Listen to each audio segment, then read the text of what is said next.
നേരം പുലർന്നാൽ തന്നെക്കാളും വലുപ്പമുള്ള ചാക്കുമായി അവർ മാലിന്യം ശേഖരിക്കാൻ ഇറങ്ങും. വീട് പട്ടിണിയാകുമെന്ന അവസ്ഥയിൽ ഒരു ഗതിയുമില്ലാതെ വന്നപ്പോൾ 9ാം ക്ലാസ്സിൽ പഠനം അവസാനിപ്പിച്ചവളാണ് ധനുജകുമാരി.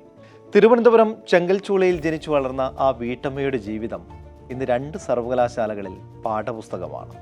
ജീവിത സാഹചര്യം പഠിക്കാൻ അനുവദിച്ചില്ലെങ്കിലും കുട്ടിക്കാലം മുതലേ തനിക്ക് ചുറ്റിലും നടക്കുന്ന സംഭവങ്ങൾ ഡയറിയിൽ കുറിച്ചിടുന്ന ശീലം ധനുജയ്ക്കുണ്ടായിരുന്നു. ജനിച്ചു വളർന്ന ചെങ്കൽച്ചൂളയിലെ ലഹരി ഉപയോഗം, അടിപിടി കേസുകൾ, അഭയമില്ലാതെ എത്തുന്നവനെ ഇരു കൈയും നീട്ടി സ്വീകരിക്കുന്ന കോളനിക്കാരുടെ നന്മകളെല്ലാം എഴുത്തിൽ വിഷയങ്ങളായി. ജീവിക്കാനായി മാലിന്യം ശേഖരിക്കാനുള്ള അലച്ചിലിനിടയിലും എഴുത്തു മുടക്കിയില്ല. ഞാൻ പറഞ്ഞില്ലേ, വലിയൊരു കോളനിയല്ലേ. അപ്പോൾ ഇവിടെ നിരന്തരം എന്തെങ്കിലും പ്രശ്നം ഉണ്ടെങ്കിൽ ആ പ്രശ്നക്കാർക്ക് പരാതി എഴുതുന്ന ഒരു എഴുത്തുകാരിയായി മാറി. പെറ്റീഷൻ എഴുതും സ്റ്റേഷനിൽ കൊടുക്കാൻ.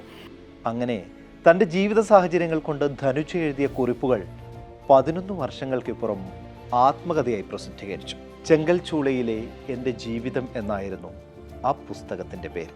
ഇന്ന് കണ്ണൂർ സർവകലാശാലയിൽ BA-ക്കും കാലിക്കറ്റ് സർവകലാശാലയിൽ MA-ക്കും പാഠപുസ്തകമാണ് പഴയ 9ാം ക്ലാസ്സുകാരിയുടെ ജീവിതം. സമൂഹത്തിൽ മറ്റൊരു സ്ഥലങ്ങളിൽ ഒറ്റപ്പെട്ടു പോകുന്നവർ ഒരുപാട് പേര് വന്ന് കൂടണമെന്നൊരു സ്ഥലമാണ് ചെങ്കൽച്ചൂള. എന്തുകൊണ്ടാണ്? ഇവിടെയുള്ള നല്ല മനുഷ്യരുടെ നല്ല മനസ്സാണ്. ഒരാളെ തെറ്റായിട്ട് വന്നെന്ന് പറഞ്ഞ് അവരെ തെറ്റായിട്ട് മാറ്റി നിർത്തുകയല്ല ചെയ്യേണ്ടത്. അവരുടെ തെറ്റിനെ നമ്മൾ മനസ്സിലാക്കുക. ഇനി അത് ചെയ്യരുത്, വരൂ നമുക്ക് കൂടെ കൊണ്ടുപോകാമെന്ന് പറഞ്ഞാൽ ഒരു പരിധിവരെ ഏത് കാര്യവും മാറും.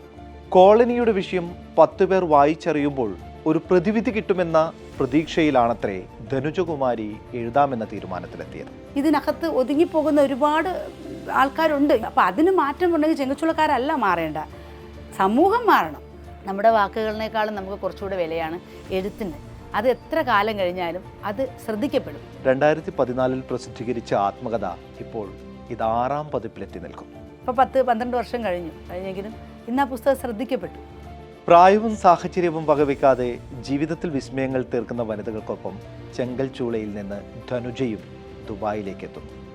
എഡിറ്റോറിയൽ സംഘടിപ്പിക്കുന്ന മോംസ് ആൻഡ് വൈഫ്സ് അമ്മയ്ക്കൊപ്പം പരിപാടിയിൽ അതിഥിയായി. ദുബായിക്ക് പോകാനുള്ള എല്ലാം റെഡിയായിട്ടുണ്ട്. ദുബായി എന്നല്ല, ഞാൻ കേരളത്തിൽ 14 ജില്ല പോലും തികച്ച് കണ്ടിട്ടുള്ള ആളാണ്. അപ്പോൾ അതൊക്കെ എനിക്ക് ബോണസായിട്ടാണ് ഞാൻ കാണുന്നത്.